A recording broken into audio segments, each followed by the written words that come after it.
প্রিয় BA fourth সেমিস্টারের ছাত্রছাত্রীরা, আজকে আমি যে বিষয় নিয়ে আলোচনা করব সেটি হচ্ছে তোমাদের যাতে পলিটিক্যাল সায়েন্সের জেনারেল পেপার রয়েছে CC4 বা GE4, তাদের জন্য আজকের এই ভিডিওটি অত্যন্ত গুরুত্বপূর্ণ হতে চলেছে। কারণ আজকের এই ভিডিওতে আমি তোমাদের একটি model practice set, mock test paper বা নমুনা প্রশ্নপত্র যাই বলো না কেন, তোমাদের বিগত 4 বছর ধরে প্রত্যেকটা সাবজেক্টের উপর দিয়ে আসছে এবং সেখান থেকেই প্র্যাকটিস করে তোমরা অনেকটাই সাফল্য পেয়েছো। তো এবারেও তার ব্যতিক্রম হবে না। তোমাদের দেওয়া আমি অলরেডি শুরু করে দিয়েছি, বাংলার দেওয়া শুরু করেছি, আমি 6 সেমিস্টারও দিয়েছিলাম। তো 4 সেমিস্টারে আমি বাংলার আবশ্যিক বাংলার মডেল প্র্যাকটিস সেট তো দিয়েছিলাম, তো সেগুলো তোমরা প্র্যাকটিস করেছো। তো আজকের এই ভিডিওতে আমি ইন্টারন্যাশনাল রিলেশন, এই পলিটিক্যাল সায়েন্সের রাষ্ট্রবিজ্ঞান সাবজেক্টটি থেকেও একটি মডেল প্র্যাকটিস সেট তুলে ধরছি, যেগুলো প্র্যাকটিস করলে তোমরা অনেক অনেক প্রশ্ন কিন্তু কমন পাবে এবং তোমাদের পরীক্ষাও ভালো হবে। শুধু মডেল প্র্যাকটিস সেটটি ভালো করে প্র্যাকটিস করে যাও, ঠিক আছে? এবং লাস্ট মিনিটের সাজেশন অবশ্যই দেখবে, যারা ভালো রেজাল্ট করতে চাইছো তারা দেখবে, তার সাথে তোমরা এই মডেল প্র্যাকটিস সেটটি প্র্যাকটিস করবে। তো দেখে নিই, চলো। প্রথম একের দাগে থাকবে নিম্নলিখিত প্রশ্নগুলির উত্তর দাও প্রতিটি একটি বাক্যে। আন্তর্জাতিক সম্পর্ক এবং আন্তর্জাতিক রাজনীতির মধ্যে পার্থক্য কী? ঠিক আছে। ওয়েস্টফেলিয়া চুক্তি কবে স্বাক্ষরিত হয়? হ্যান্স জে মর্গেনথাউ রচিত একটি গ্রন্থের নাম লেখো। ফেমিনিজম অ্যান্ড ইন্টারন্যাশনাল রিলেশনস গ্রন্থটির রচয়িতাকে। ঠান্ডা যুদ্ধ কাকে বলে? নয়া বাস্তববাদ তত্ত্বের একজন প্রবক্তার নাম উল্লেখ করো। বিশ্ব ব্যবস্থা তত্ত্বের কেন্দ্র কাকে বলে? জোট নিরপেক্ষ আন্দোলনের দুজন প্রবক্তার নাম উল্লেখ করো। আন্তর্জাতিক সম্পর্কে উদারনৈতিক আদর্শবাদী দৃষ্টিভঙ্গির দুই প্রধান প্রবক্তার নাম উল্লেখ করো। পঞ্চশীল নীতি কী? ব্রেকিস্ট কি? পূর্বে তাকাও নীতি কাকে বলে? পররাষ্ট্রনীতি প্রণয়নের যে কোনো দুটি নির্ধারকের নাম উল্লেখ করো। আন্তর্জাতিক সম্পর্কের নির্ভরশীলতা তত্ত্বের একজন প্রবক্তার নাম উল্লেখ করো। ট্রুমান নীতি কাকে বলে? কিউবা সংকট কোন সালে হয়? তো এই প্রশ্নগুলো, ছোট প্রশ্নগুলো খুব ভালো করে তোমরা পড়বে এবং অবশ্যই দেখবে আমি তোমাদের প্রত্যেকটা ইয়ারের প্রশ্ন এবং উত্তর নিয়ে আলোচনা করেছিলাম। যদি সেই ভিডিওগুলো না দেখে থাকো, তোমরা কমেন্ট বক্সে লিখবে, সেই ছোট প্রশ্নের উত্তরের ভিডিওগুলোর লিঙ্ক আমি তোমাদের দিয়ে দেবো। সেগুলো দেখলে সেখানে তোমরা 21, 22, 23 সমস্ত ইয়ারের কোশ্চেনগুলো তোমরা সেখানে পেয়ে যাবে। তারপর দেখো, ধ্রুপদী বাস্তববাদ অনুসারে রাজনীতির মূল ধারণা কী? দ্বিতীয় ঠান্ডা যুদ্ধ কবে শুরু হয়? ঠান্ডা যুদ্ধের অবসানের একটি কারণ উল্লেখ করো। এই কটা প্রশ্ন 1 নম্বরে তোমরা একটু ভালো করে দেখে নেবে। চলে আসবো মডুল 1 থেকে। মডুল 1 থেকে তোমরা জানো তোমাদের একটি 10 নম্বরের প্রশ্ন আসে। কি প্রশ্ন করলে তোমরা কমন পাবে সেটি দেখে নেব। যে কোনো একটি প্রশ্নের উত্তর দাও 100 শব্দের মধ্যে। 10 নম্বরে একটি প্রথম প্রশ্ন, যে এ টিকনার আন্তর্জাতিক রাজনীতিতে কিভাবে নারীদের অংশগ্রহণের ন্যায্য দাবি করেছিল? হ্যান্স জে মর্গেনথাউয়ের বাস্তববাদী তত্ত্বের 6টি নীতি উল্লেখ করো। এই দুটি প্রশ্ন অত্যন্ত গুরুত্বপূর্ণ, খুব ভালো করে পড়বে, দেখবে তোমরা পরীক্ষায় প্রশ্নপত্রে গিয়ে এই প্রশ্নগুলোই কমন পাচ্ছ।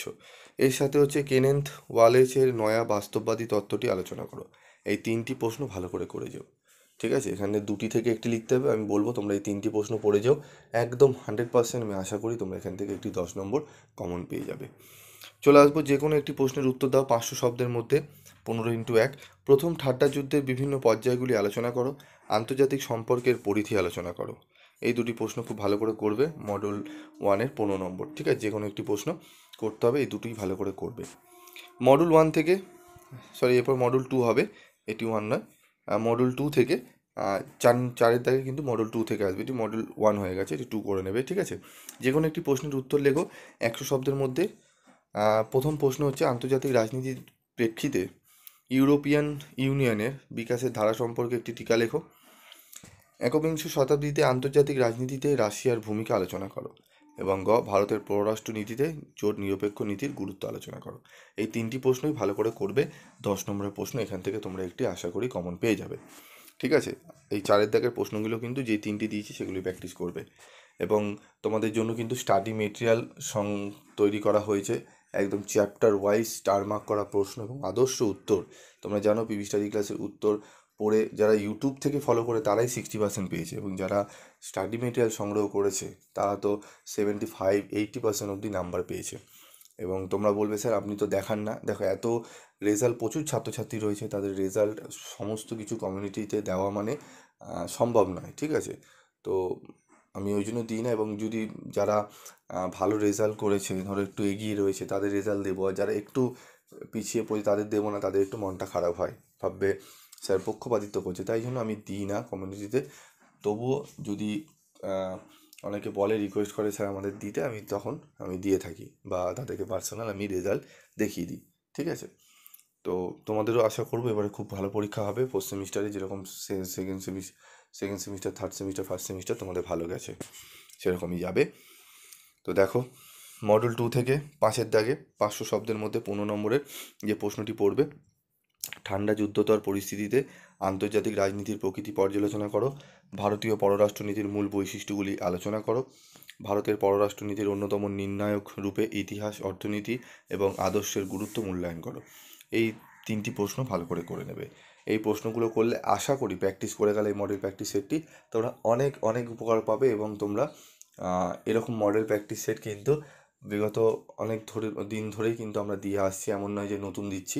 এবং পিপি স্টাডি ক্লাস দেওয়ার পরেই দেখবো অন্যান্য জায়গায় কিন্তু মডেল প্র্যাকটিস সেট দেওয়া শুরু হয়েছিল, তার আগে কিন্তু কোনো জায়গায় দেওয়া হতো না। তোমরা এগুলো যদি প্রিভিয়াসগুলো ঘাটো তাহলে বুঝতে পারবে। এবং দেখবে এখনও তুমি সার্চ করে দেখবে কোনো জায়গায় মডেল প্র্যাকটিসের নেই, তবে এরপর থেকে তোমরা দেখতে পারবে বিভিন্ন জায়গায়। তো আশা করি সেগুলো দেখে উপকৃত হলেই খুব ভালো হয়।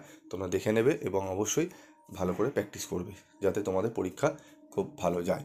এবং ভিডিওটি কেমন লাগলো, এই মডেল প্র্যাকটিসে তোমাদের সেট পেয়ে কতটা উপকৃত হলে বা কতটা ভালো লাগলো, সেগুলো কমেন্ট বক্সে লিখে জানাবে। এবং আর কোন কোন সাবজেক্টে তোমাদের এরকম সাজেশান লাগবে, সেগুলোও কমেন্ট বক্সে লিখে জানাবে। আজকের মতো এটুকুই, দেখা হচ্ছে পরবর্তী ভিডিওতে। সকলে ভালো থেকো, সুস্থ থেকো এবং খুব ভালো করে পরীক্ষা দিও, এবং অবশ্যই পিবি স্টাডি ক্লাসের সঙ্গে থাকবে।